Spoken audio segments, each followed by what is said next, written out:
আওয়ামী লীগ সরকারের আমলে একটা শব্দ সবাই শুনতে শুনতে শুনতে শুনতে বিরক্ত হয়ে গেছিলেন, তাই না? সেটা হচ্ছে মুক্তিযুদ্ধের চেতনা। এই শব্দটা আসলে একটা বিরক্তির পর্যায়ে নিয়ে গেছিল। যারা মুক্তিযোদ্ধা তারাও বিরক্ত ছিল, যারা বিপরীত দলে আছে। কারণ এই মুক্তিযুদ্ধের চেতনার নামে এদেশে অনেক কিছু হয়েছে যেগুলো নিয়ে মানুষ পজিটিভলি নেয় নাই। আর সেই মুক্তিযুদ্ধের বিরোধী শক্তি, মুক্তিযুদ্ধের পক্ষের শক্তি, দুইটা ডিভাইডেশন হয়েছিল। আর সেই ডিভাইডেশনের সবচেয়ে বড় করাতরা জামাতের উপর গেছে। কারণ প্রকৃতপক্ষে জামাত 1971 সালে তারা কিন্তু মুক্তিযুদ্ধের বিরোধী অবস্থান ছিল। আমরা না, মতো বাচ্চা পোলা পাইন, কিন্তু যারা সিনিয়ররা আছেন তারা কিন্তু সবাই বলছেন এতদিন যা আওয়ামী লীগ বলছে গণহারে সব জায়গায়, এখন সেই দায়িত্বটা মোটামুটি বিএনপির কিছু নেতা কিন্তু নিয়ে আনিস। 5ই আগস্ট পরবর্তী সময় যখন আপনি মুক্তিযুদ্ধের বিরোধী শক্তি হিসেবে চিনবেন, জানবেন, শুনবেন, এই শব্দগুলো আসতেছে বিএনপির খুব হাই অথরিটি যারা আছেন তাদের কাছ থেকে। এখন তারা যখন বক্তব্য দেন, জনগণ ভেবেন এটা বিএনপির বক্তব্য। তারেক জিয়া বলতে হয় না, কারণ তিনি দেশে নাই। এখন যারা মাঠে আছেন তারা বলেন। তো হঠাৎ করে 1971 সালে আপনাদের অবস্থান কি ছিল?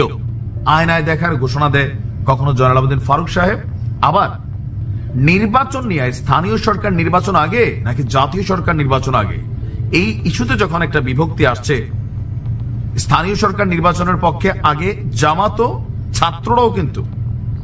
তো এখন যারা স্থানীয় সরকার নির্বাচন চায় তারা কারা? আমাদের বিএনপির খুবই একজন প্রভাবশালী নেতা, বিএনপির ভাইস চেয়ারম্যান শামসুজ্জামান দুদু, তিনি গতকালকে এক বক্তব্য দিয়েছেন যে মুক্তিযুদ্ধের বিরোধিতাকারী আগে স্থানীয় নির্বাচন চাচ্ছে। তো এই ট্যাগটার সাথে কিন্তু সমন্বয়কও পড়া যায়, উপদেষ্টা আসিফও পড়া যায়। কেন?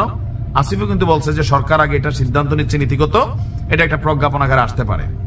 ষড়যন্ত্রকারীদের রুখতে সব গণতান্ত্রিক শক্তির ঐক্যবদ্ধ হওয়ার কোন বিকল্প নেই মন্তব্য করেছেন বিএনপির ভাইস চেয়ারম্যান শামসুজ্জামান দুদু। তিনি বলছেন যারা রাজনীতিবিদদের ছোট করতে চায় তারা মূলত দেশকে বিপদে ফেলতে চায়। এখন এই বক্তব্যটা কাদের বিপক্ষে? মানে বর্তমান যে সরকার আছে তাদের বিপক্ষে। সোজা হিসাব, রাজনীতিবিদদের ছোট করে কিন্তু সমন্বয়করাই কথা বলে, মাঝে মাঝে উপদেষ্টারা কথা বলে, সব উপদেষ্টা না, ছাত্র উপদেষ্টা যারা আছেন। পার্ট 2 তে তিনি বলছেন রাজধানীর জাতীয় প্রেস ক্লাবে একটা আলোচনা সভায় তার বক্তব্য, দীর্ঘ 16 বছরের আন্দোলনের ফসল ঘরে তুলতে হবে। এটা কি? এটা নির্বাচন। রাজনৈতিক সরকার যতক্ষণ প্রতিষ্ঠিত না হবে ততক্ষণ আন্দোলন চালিয়ে যেতে হবে। এছাড়াও তিনি বলছেন জাতীয় নির্বাচনের আগে স্থানীয় নির্বাচন যারা চাচ্ছে তারাই মুক্তিযুদ্ধের বিরোধিতা করেছিল। এখানে আবার জামাতকে তিনি বুঝিয়েছেন নিশ্চয়ই। 5 আগস্টের পর ব্যাংক, হাসপাতাল এই চক্রই দখলে নিয়েছে বলেও অভিযোগ এনেছেন এই বিএনপি নেতা। এখানেও জামাতের নামই টেকনিক্যালি মেনশন করছে, ভাসুরের নাম মুখে আনে নাই।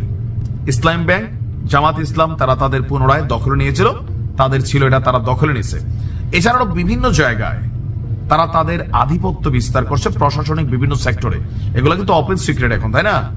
সাংবাদিক ইলিয়াস পিনাকি তারাও কিন্তু বলেন এগুলো আমাদের কথা না।